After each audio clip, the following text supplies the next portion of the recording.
Miguel Ponce, economista, gracias por atendernos, estar conectado ya a esta hora. Miguel, te abro la charla con dos temas, dos puntos destacados en la jornada de hoy, por lo menos, ¿no? Que enciende algunas alarmas de preocupación. Primero, muchísima gente que descree de los índices oficiales de inflación, que cree que es mucho más. 7 de cada 10 dicen esto es verso. No puede ser que la inflación sea esta. Y por otro lado, el tema de la morosidad. Cada vez más, ¿sí? Porque las familias se endeudan, pero ya para el supermercado, para comprar alimentos, no bienes durables, ¿no? Y luego no pueden pagarlo. ¿Qué tal, Miguel? Qué alegría estar contigo, Gustavo, de nuevo, ¿eh? La verdad es que sí, vos traes dos temas que vienen haciendo mucho ruido desde el fin de semana, ¿no es cierto? Desde el jueves, viernes que empezaron a conocerse estos datos. Agregale a esto que desde la pandemia a la fecha, la cadena de pagos no se encontraba tan estresadas, hay un récord de cheques rechazados. A esto, obviamente, a lo que vos traías, se agrega el récord de endeudamiento y de morosidad que, por supuesto, vinculada a ese endeudamiento ya están registrando los bancos. Te diría que, paradójicamente, hay tres temas que debemos agregar, fundamentalmente, que originaron los llamados que tuve este fin de semana. El primero de ellos es cómo va a impactar, ya empezó el viernes, a impactar en los mercados, ojo al dólar, el efecto, diríamos, de los audios, ¿no es cierto? Karina, Milei, Lula Menem, etcétera. ¿Cómo va a impactar? Acordate que el viernes, mientras Wall Street levantaba todas las acciones en verde, gran euforia. ¿Por qué? Porque había trascendido que el discurso de Jerome Powell, el capo de la Reserva Federal, implicaba baja de tasas en septiembre, al revés de todo el mundo, porque hasta Brasil subía, Chile subía, Uruguay subía, todas las acciones de Argentina cayeron. Y lógicamente la primera interpretación es que era por la no explicación, el silencio atronador que había del gobierno en relación a estas denuncias. Sí, o sea, el ruido, como siempre decimos, el ruido político termina afectando la economía y vamos a decir, presuntas, se está investigando, presuntas coimas o casos de corrupción, termina lamentablemente golpeando el plan económico, ¿no? Fede. Sí, Miguel, justamente hablando del dólar, ya pegó en las góndolas el aumento en el mes de julio, sí, estoy hablando del impacto en las góndolas en el mes de agosto. ¿A cuánto se puede ir el dólar con este efecto que vos decís y con la rémora de lo que pasó el mes pasado, con el salto del dólar un 13%? Te diría que hasta el día miércoles que vamos a ver las efectividades conducentes de la confianza del mercado. ¿Por qué digo el miércoles? Porque el miércoles vence y hay una nueva licitación de 9 billones. Si nos acordamos que las dos anteriores fracasaron y por eso las tasas volaron como han volado, ¿no es cierto? Que hecho que ustedes, por supuesto, han comentado en profundidad, recién podríamos hablar de, a partir de lo que ocurra con el dólar hoy, a partir de cómo se muevan los papeles argentinos afuera, a partir del riesgo país y a partir de la suerte que corra esta nueva licitación el miércoles, yo te diría que el jueves a la mañana me animo a tirarte un número. Hoy sería un poco irresponsable porque vos sabés que suelen aparecer manos amigas que ante el peligro que esto pueda, diríamos, desbandarse, bueno, es posible que esta licitación, a diferencia de las dos anteriores, termine distinto. Es yo no lo importante, creo. esto que explicás es importante, porque parece macroeconomía, muy abstracto quizá para el día a día de la gente que nos está viendo, pero ¿qué pasa? Eso está vinculado a la tranquilidad cambiaria, ¿no? Y si el dólar se dispara, ¿después qué pasa? Ya sabemos lo que sucede, los alimentos se disparan, o aún más de lo que se dispararon en agosto, porque ya lleva más de un 3% de aumento. Correcto. ¿Por qué? Porque vos fíjate qué bien esto que traes. El famoso proceso, expliquémosle a la gente, de pass-through. Pass-through es el pase a precios de la devaluación de nuestra moneda frente al dólar. Esa devaluación ocurrió fuertemente en los últimos 10 días, diría la última semana de julio.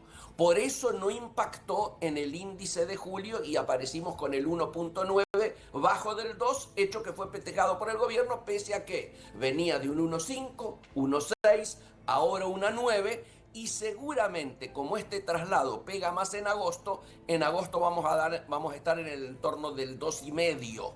Yo creo que va a estar más cerca de 2,5 que de 2, pero arriba de 2 con certeza. El tema es que el gobierno ha intervenido tanto en los futuros que de ese 13% la primera semana hizo bajar un 5, pero igualmente ahí hay un 7, 8 dando vuelta que podría ser lo que se está trasladando a precio. Ahora, la sensación que vos traías al comienzo, la gente cree que estos números de inflación no tienen nada que ver con lo que ellos sienten en su bolsillo y con los que le está durando el mes. Obviamente, ¿por qué? Porque se junta con el otro tema que vos traías. Anteriormente un 5 o 6% era lo que se dedicaba a las facturas que te pueden cortar. Ahora eso ha llegado a un 20%. Obviamente, todo el sinceramiento de tarifas, claro, el aumento que ha habido, ¿no es cierto? Bueno, bien. Pero lo que te quedaba disponible, que por supuesto es menos que antes, ahora se ve achicado por otro factor, el del endeudamiento. Mucha gente está queriendo salir del endeudamiento, levantar algún préstamo, pagar algún crédito que sacó y sobre todo achicar el pánico que es estar endeudado en tarjetas de crédito. ¿Por qué? Porque ha cambiado casi nuestro chip interno. Vos antes decías, metete en uno de 12 cuotas, total, las últimas se pagan solas, esta era la palabra. Hoy esto no ocurre porque te metan estas tasas, diríamos leoninas, que llegan hasta un 200%, fijada por los mismos bancos que sin embargo te dicen que la inflación va a andar en el entorno del 30%. Con lo cual hay que preguntarse por qué estas tasas lapidarias, ¿no? Miguel, ¿qué tal? Buen día. Mariela te saluda. Me gustaría preguntarte, sé que no sos vidente, pero sí sos un gran economista. Me gustaría saber, a este ritmo, ¿hacia dónde vamos? ¿Qué nos podrías decir de acá a fin de año? No el año que viene, pero de acá a fin de año, ¿qué ves? ¿Qué visionás? Divido 3 etapas. De acá hasta las elecciones de septiembre, provincia de Buenos Aires, de allí hasta las elecciones de octubre y desde las elecciones de octubre a fin de año. ¿A qué me refiero? Primero, esta semana es clave para tener idea del impacto, vuelvo a decir, que vamos a notar en los mercados a partir de hoy, en la licitación del viernes, etcétera, y si todo este escándalo no termina golpeando directamente sobre un programa económico que ya venía golpeado antes de esto, digámoslo. Para muchos, el propio gobierno, el equipo económico particularmente, sabe que esto está agotado. De hecho, el equipo de Caputo hace trascender que el error de la forma en que se salió de la LEPI, el único responsable es el presidente, porque Caputo y su equipo no querían hacerlo. Esto ya es voz populi. Sí, fue una decisión de él. Bueno, hoy habla el presidente en Junín, con el lanzamiento oficial, vamos a decir, de la campaña en territorio bonaerense, así que veremos qué dice, porque hay mucha expectativa, ¿no? En medio de todo este terremoto político y judicial. Habló el viernes en Rosario y no dijo nada. Ayer habló Karina aquí en la provincia de Buenos Aires ante un grupo de fiscales y dijo que todo esto lo hacían para parar la corrupción, para que nos dejen de robar. Una cosa insólita. Yo no creo que hoy el presidente diga una palabra sobre el escándalo, salvo que se suba a lo que hace horas, después que habían cerrado todos los diarios, Lule Menem salió a explicar que todo era un gran invento en los marcos de la campaña de la provincia de Buenos Aires. Dejémoslo allí. Vuelvo a la pregunta de ella. Entonces, a mi juicio, van a intentar que este plan La Molina del siga llegue hasta las elecciones de la provincia de Buenos Aires. En función de ese resultado, vamos a ver si hay cambios importantes en y ajustes o sinceramientos, como le gusta decir, antes de octubre. O esos sinceramientos, que obviamente son los que le está exigiendo el Fondo Monetario Internacional, ¿qué digo? Terminar con el retraso cambiario, salir a acumular dólares que se dejaban hacerlo y dejar de intervenir en el mercado de futuros con la guita que el propio Fondo Monetario te manda. Estos 3 hechos lo vamos a ver. y van a impactar en nuestra economía real sin duda. ¿Qué pasa con la nueva medición de la inflación? Porque cada vez más gente dice, bueno, lo que refleja el INDEC, lo que me informa el INDEC, no es lo que veo yo en mi bolsillo, porque el costo de los servicios aumentó y considerablemente en las familias argentinas, no así tanto el tema de alimentos por ahora, ¿sí? Pero digo, ¿qué pasa? ¿El gobierno está impidiendo la nueva medición de la inflación? Sí, claro. El sistema nuevo lo tiene preparado Marco Lavagna desde comienzos del año pasado, ¿sí? Se prometió que antes de mitad de año iba a estar vigente. La diferencia en la metodología en que mide Ciudad de Buenos Aires y el INDEC nacional es abrumadora, pero no solo el INDEC nacional tiene diferencias en cómo se mide con la Ciudad de Buenos Aires, sino con otros lugares del país donde también hay mediciones. Pero además es tan evidente que se refleja en esta encuesta.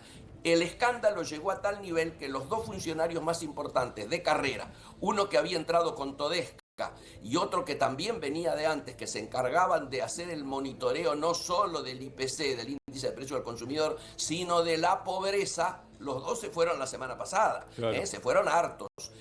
Me dice gente cercana a Marco Lavagna que el gobierno le autoriza a cambiar el sistema de medición después de las elecciones de octubre, porque claro, está llegando a niveles tales de incredulidad este régimen que por supuesto necesita inclusive desde las mediciones que impactan en la actualización de precios y en la actualización de ciertos pagos que hay que hacer al exterior vinculados al IPC, entonces ya desde afuera los reclamos son internos por un tema político y externos tema político de credibilidad y externo por lo que impactan en esos endeudamientos, ¿no? Miguel, muy claro, como siempre. Muchas gracias por estos minutos. Un abrazo grande. Un gran abrazo, buen día y